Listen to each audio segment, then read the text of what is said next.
ओम नमो भगवते वासुदेवाय। ओम नमो भगवते वासुदेवाय। ओम नमो भगवते वासुदेवाय।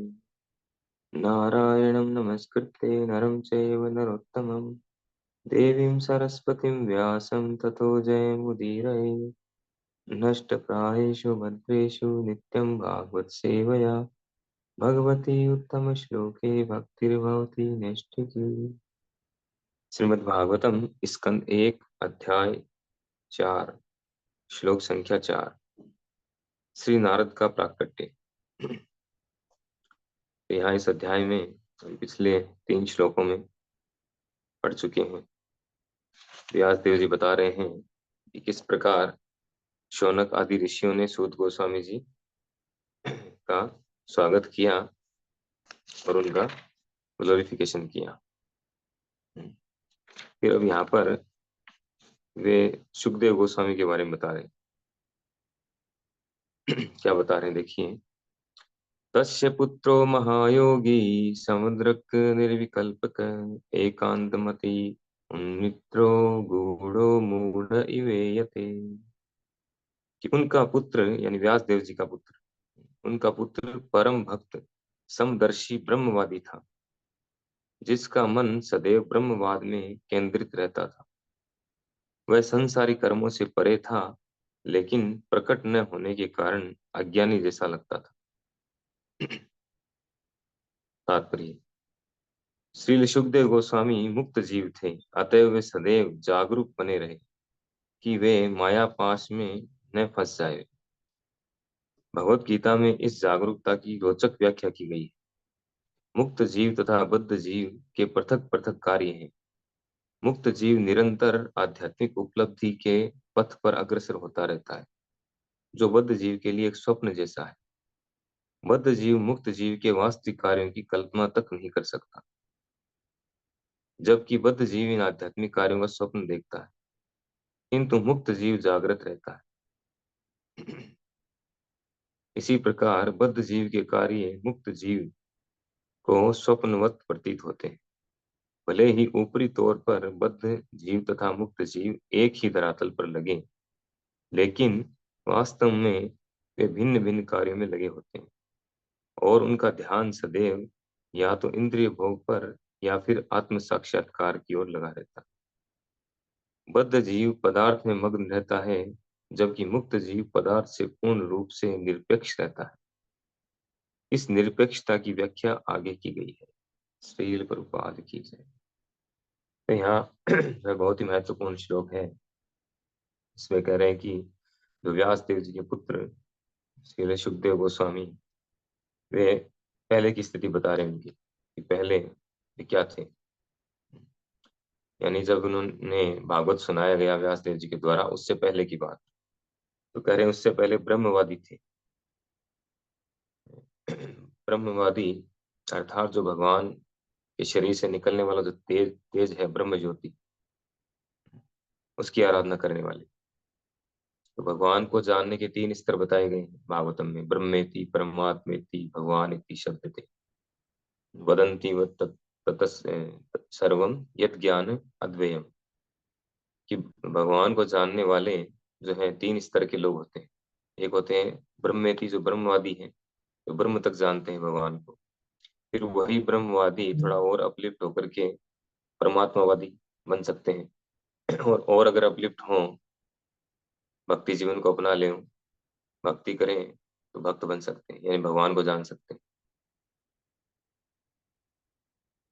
तो ब्रह्म साक्षात्कार या ये परमात्मा साक्षात्कार, ये पूर्ण साक्षात्कार नहीं भगवान, आंशिक साक्षात्कार है। पूर्ण साक्षात्कार है भगवत साक्षात्कार, भगवान का साक्षात्कार करना। तो जो सुखदेव गोस्वामी हैं, वे ब्रह्मवादी थे, लेकिन बाद में आगे चलकर जब उनको उनके पिता श्री व्यास देव जी द्वारा भागवत सुनाया गया, तब जो है वो भगवान के विषय में अच्छी तरह से जान पाए और भक्त बने भगवान। और इतने उत्तम कोटि के भक्त बने कि उनके द्वारा भागवत हमें प्राप्त हुई। तो यहाँ पर कह रहे हैं, दोनों का फर्क बता रहे हैं, 2 तरह के लोगों का फर्क बता रहे हैं। एक तो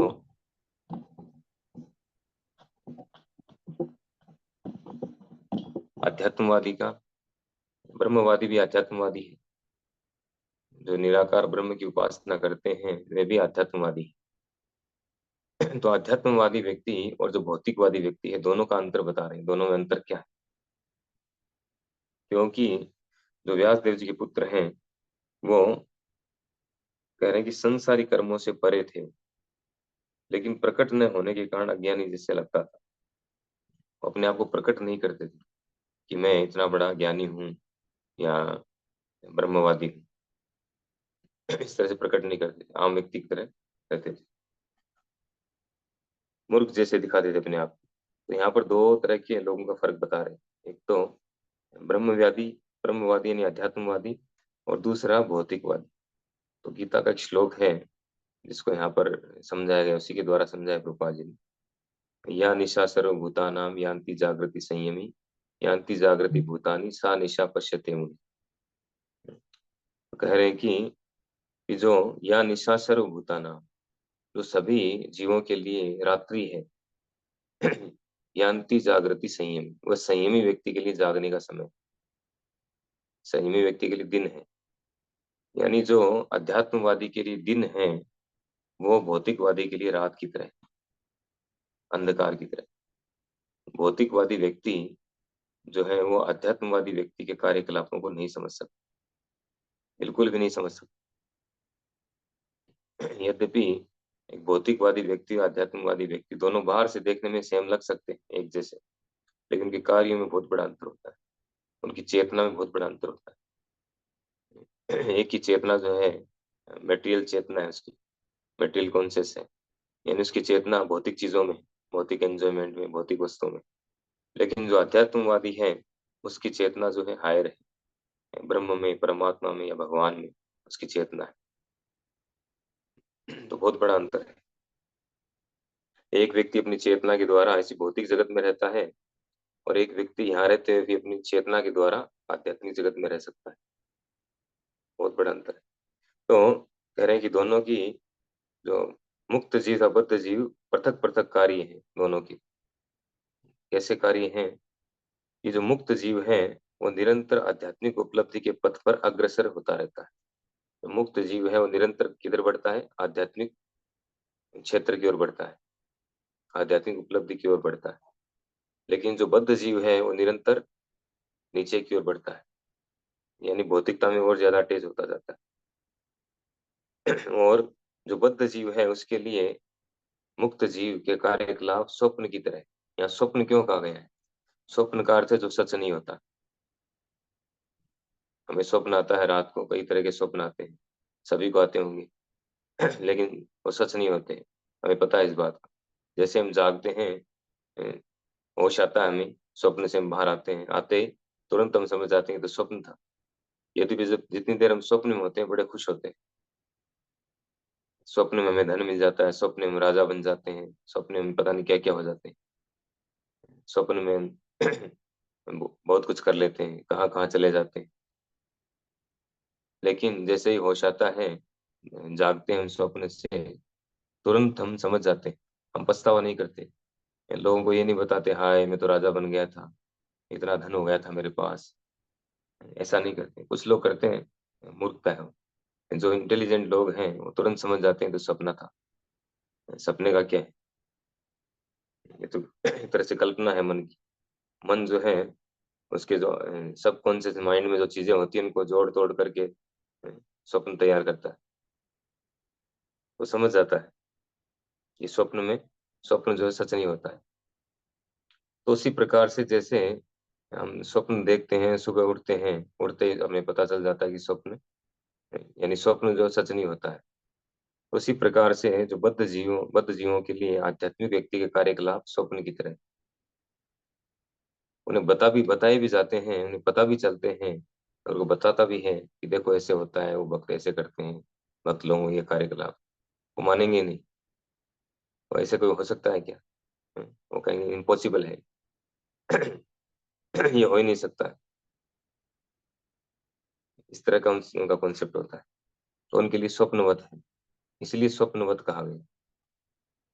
जैसे स्वप्न सच नहीं होता, वैसे ही उनके लिए ये आध्यात्मिक कार्यकलाप सच नहीं होते कि भगवान का धाम है, भगवान के धाम चले जाएंगे, भगवान का नाम रूप लीलाएं, इन सब से हमें हायर टेस्ट मिलेगा। इन सब चीजों में विश्वास नहीं करते, स्वप्न की तरह मानते। और उसी तरह ठीक इसका उल्टा, जैसे बद्ध जीव के लिए मुक्त जीव के कार्यकलाप स्वप्नवत हैं, उसी तरह से मुक्त जीव के लिए बद्ध जीव के कार्यकलाप स्वप्नवत है। वो स्वप्नवत समझ करके इसको छोड़ देता है। क्यों है? क्योंकि मुक्त जीव को पता है कि बद्ध जीव जो कार्यकलाप कर रहा है, जो भौतिक चीजों में उसका इंटरेस्ट है, भौतिक चीजों से, वस्तुओं से वो आनंद सुख प्राप्त करना चाहता है, वो सुख जो है वास्तव में सुख नहीं है, वो टेम्परेरी है, वो स्वप्नवत है। जैसे सपने में हम खूब जो है एंजॉय करते हैं, खूब हमें धन मिल जाता है, बहुत खुश हो जाते हैं, फिर कितनी देर, जैसे स्वप्न टूटता है सब जीरो, वापस उसी स्थिति में, वही उसी खटिया पर है, उसी हाल में। कोई फायदा नहीं हो। उसी तरह से एक आध्यात्मिकवादी व्यक्ति समझता है कि भौतिकवादी लोग जो हैं, जो सोच रहे हैं कि हम ये धन इकट्ठा करके एंजॉय कर लेंगे, गाड़ी ला करके एंजॉय कर लेंगे, मोबाइल ला करके एंजॉय कर लेंगे, ये करके वो करके हम खुश हो जाएंगे या खूब मस्ती कर लेंगे। उनको पता है कि इसमें कोई मस्ती नहीं है, ये सब फालतू है। वेस्टेज ऑफ टाइम है और कुछ नहीं। तो वो इसको स्वप्नवत समझ करके छोड़ देता है। जैसे स्वप्न की बातें सच नहीं होती, वैसे ही भौतिक वस्तुओं से सुख प्राप्त नहीं होता, वो इस बात को जानता है। तो उसके लिए स्वप्न, वो स्वप्न की तरह छोड़ता है इसको। और भौतिकवादियों के लिए वो स्वप्नवत है, क्योंकि वो उसको कल्पना मानते हैं, आध्यात्मिक कार्यों। तो इस तरह से दोनों की स्थिति को बताया गया है यहाँ पर। भले ही ऊपरी तौर पर बद्ध जीव तथा मुक्त जीव एक ही धरातल पर लगे, लेकिन वास्तव में वे भिन्न भिन्न कार्यों में लगे होते हैं। जैसे प्रभुपाद जी बताया करते थे कि अ, एक आम व्यक्ति सोचता है, जब भक्त लोग बुक डिस्ट्रीब्यूशन करते हैं, या जैसे प्रभुपाद जी विदेश गए पहले, तो उन्होंने, क्योंकि इनकम सोर्स कुछ था नहीं, मंदिर कैसे मेंटेन करेंगे कुछ से, और आ नहीं रहा था, कोई डोनेशन भी नहीं आ रहा था, क्योंकि लोग इतना जानते नहीं थे भगवान के बारे में, डोनेशन कौन देगा। तो मंदिर मेंटेन करने के लिए, प्रचार करने के लिए धन नहीं था, तो उन्होंने अगरबत्ती का कार्य शुरू करवाया भक्तों से। तो कोई अगरबत्ती बेच रहा है भक्त, या मान लो बुक्स बेच रहा है, तो आम व्यक्ति क्या सोचेगा, ये भी हमारी तरह बिजनेस कर रहा है, हम जैसे बिजनेस करते हैं वैसे ये बिजनेस कर रहा है।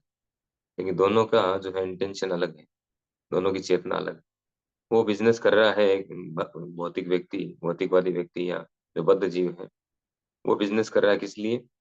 उस धन को अपनी इंद्र तृप्ति में लगाने के लिए, जो धन आएगा उसको। लेकिन एक जो मुक्त जीव है, भक्त है, वो क्यों कर रहा है? उस धन को भगवान की सेवा में लगाने के लिए, प्रचार में लगाने के लिए। तो दोनों में बहुत बड़ा अंतर है। तो यहाँ तो विशेष रूप से मुक्त जीव की बात की जा रही है। हम जैसे लोगों की बात नहीं की जा रही है। कहीं हम सोच ले हम बहुत बड़े भक्त हैं या मुक्त जीव हैं, ऐसा नहीं है। यहाँ मुक्त जीवों की बात की जा रही है। तो फिर कह रहे हैं कि बद्ध जीव पदार्थ में मग्न रहता है। जो बद्ध जीव है उसका मन पदार्थ में मग्न रहता है। अगर उसके पास धन है, तो धन के बारे में चिंतन करता रहेगा, उस धन को कैसे मल्टी करना है, बढ़ाना है, डबल ट्रिपल करना है, उसका चिंतन करता रहेगा। तो इस तरह से, या उसके बाद और जो कुछ जो एंजॉयमेंट की वस्तुएं हैं, उसका चिंतन करता रहे, प्लान करता रहे, इस बार कहाँ जाएं, कैसे एंजॉय करें। वो हर समय उसका मन जो है, उसकी चेतना पदार्थ में लगी रहती है, उसमें मग्न रहता है। लेकिन जो आध्यात्मिकवादी व्यक्ति है, मुक्त जीव है, वो पदार्थ से पूर्णतया निरपेक्ष रहता है। ये अनासक्त, अनासक्तवत आसीन है, गीता में भगवान कहते हैं। वो अनासक्त होकर के आसीन रहता है, बिना किसी अटैचमेंट के। बाहर से नहीं समझ में आता क्या है, आम व्यक्ति नहीं समझ सकता। एक भक्त ही, एक मुक्त जीव ही दूसरे मुक्त जीव को समझ सकता है। एक बद्ध जीव जो है, वो मुक्त जीव के कार्यकलापों को नहीं समझ सकता। जैसे एग्जाम्पल कई बार दिया जाता है कि एक डॉक्टर डॉक्टर के कार्यकलापों को समझ सकता है, एक इंजीनियर दूसरे इंजीनियर के कार्यकलापों को समझ सकता है, आम व्यक्ति कैसे समझेगा? जिसका फील्ड ही वो नहीं है, वो कैसे समझेगा?